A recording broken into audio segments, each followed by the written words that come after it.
Hi everyone, thought I'd do a bit of a video today. I haven't done one for quite a while.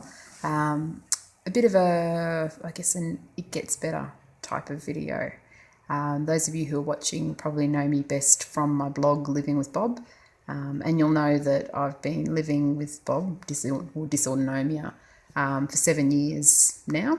I still don't have an actual name for mine, so it sort of varies between Michelle's disease and FUBAR, as I personally like to call it. My neurologist just writes a very rare autonomic condition, so I don't even get a proper name, which sucks, but hey.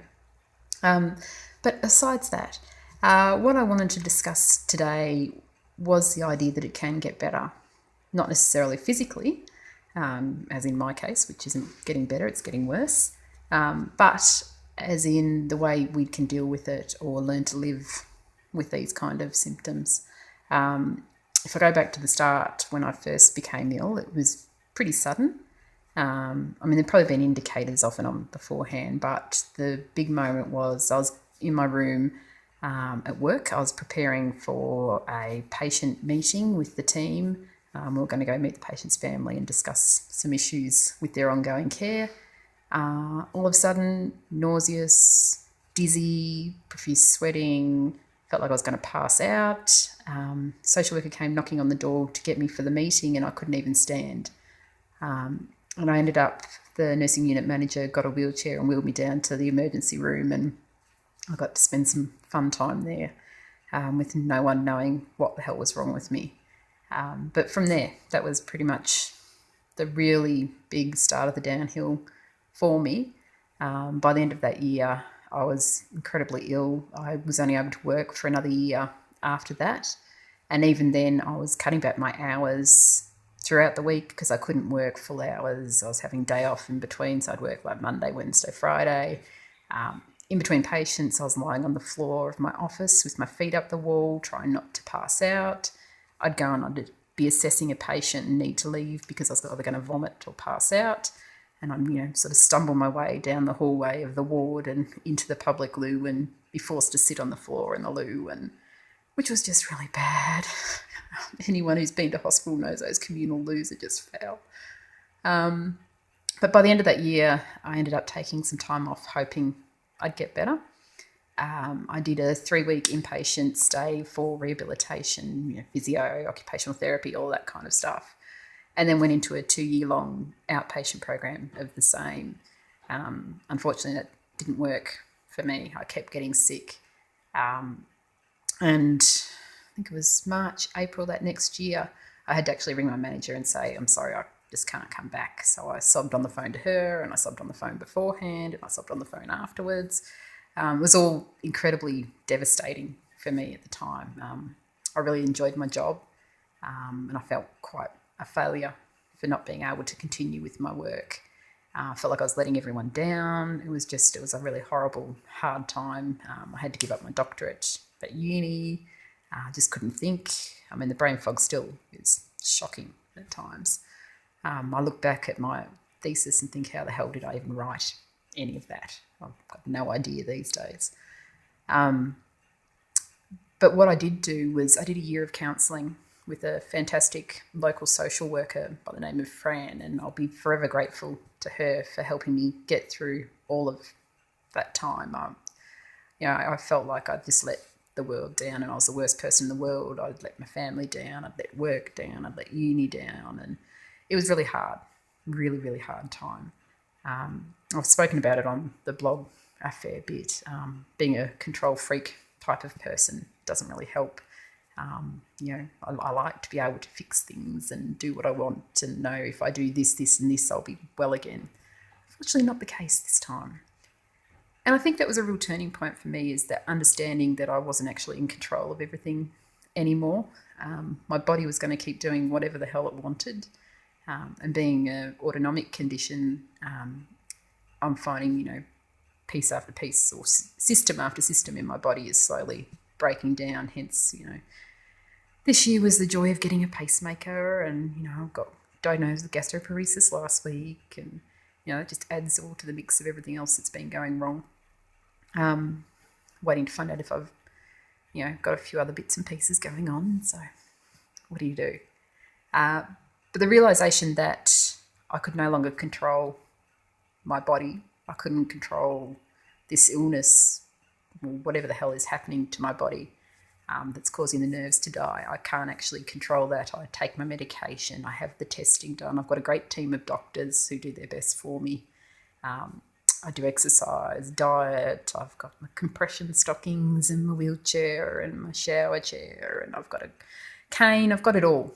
So I'm doing all the right things, and I'm still getting sick. And I think coming to terms with the fact that it was just something I can't really control. I can do all the things I need to, which help me manage it, but it's pretty much unlikely that I will ever find a cure for whatever the hell's going on with me, because they can't even tell me. They can tell me what's broken. They can't tell me why it's breaking. But you get to a point where you have to let go of that. You have to choose, I guess, to live and to find a way of being happy despite everything else that's going on. I mean, I go through periods, and particularly at the start, I was research girl. Every night on the computer trying to find an answer, looking at treatment options, diagnoses. I spent my time with doctors and Medscape and PubMed and all of those. If there was a Cochrane report of something even remotely close to what I had, I was reading it. And it got to the point where I wasn't having time for living. Everything was just devoted to illness in the end. And I decided that wasn't how I wanted to live. Whether or not I get better, worse, stay the same, something else breaks, I won't have a life. And so I made a choice, and that choice was to find happiness and to put illness in its place. And my illness is a big part of my life because it controls a lot of what I can do and a hell of a lot of what I can't do. It would be really nice to leave the house by myself, or to drive, or to even do the grocery shopping. I'd be happy with that at this point. But at the same time, I can either focus all on that, or I can focus on finding happiness, whether that's the blog or the Facebook page, whether it's doing strange videos like this, cooking, painting, crafting. I go and sit out in my garden even when I can't garden, like I can't physically weed or anything. I'll just go sit out there and absorb nature. I find a bit of joy in painting something stupid that no one else will ever like, but I did it and I'm happy about that. And finding those aspects makes life worth living. Spending time with my kids and my husband. I've been sitting and watching the start of The Walking Dead with my youngest. We sat down together and watched the episodes. I love that. Well, I love The Walking Dead anyway, but, spending that time with him rather than worrying about, reading the next article that comes out, or looking up another drug that might be useful or whatever. And that makes it easier. I guess it's a bit of that compartmentalisation. Big word. It's hard when you're tired. It's about finding a place for illness, which you can't avoid, but it's just a place, one small segment of life that's dealt with. Do what you have to do, move on, have life, and that makes it so much easier. It's a hard place to get to at times, and look, I'll admit it's up and down, and sometimes certain things hit you worse than others, and an event will happen and you're just like, oh God, how do I deal with that? And you're a crying mess in the corner. But having said that, it is still much easier now than it was at the start. All that scariness, the fear, the sadness, all of it is much easier to deal with now, 7 years down the track. And it seems crazier to say I'm happier now than I was back then, and yet I'm sicker now with more problems.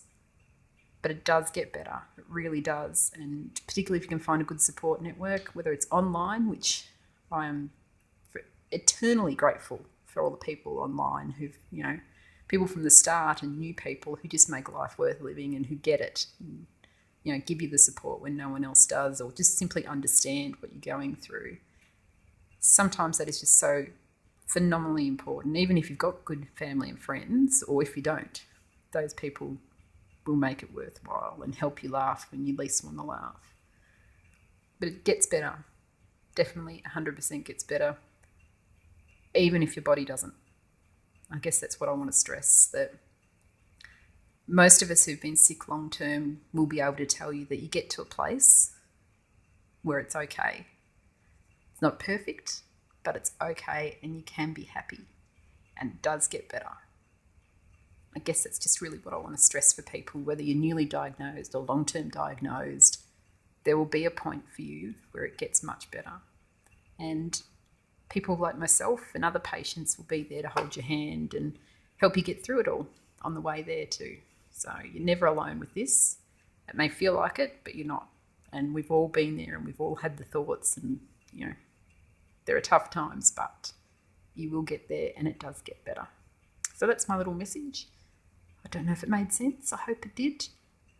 But happy Dysautonomia Awareness Month, everyone. And don't forget your thumbs up for dysautonomia awareness. There you go. Thanks to the good work of Kathy online. And that's about it. See ya.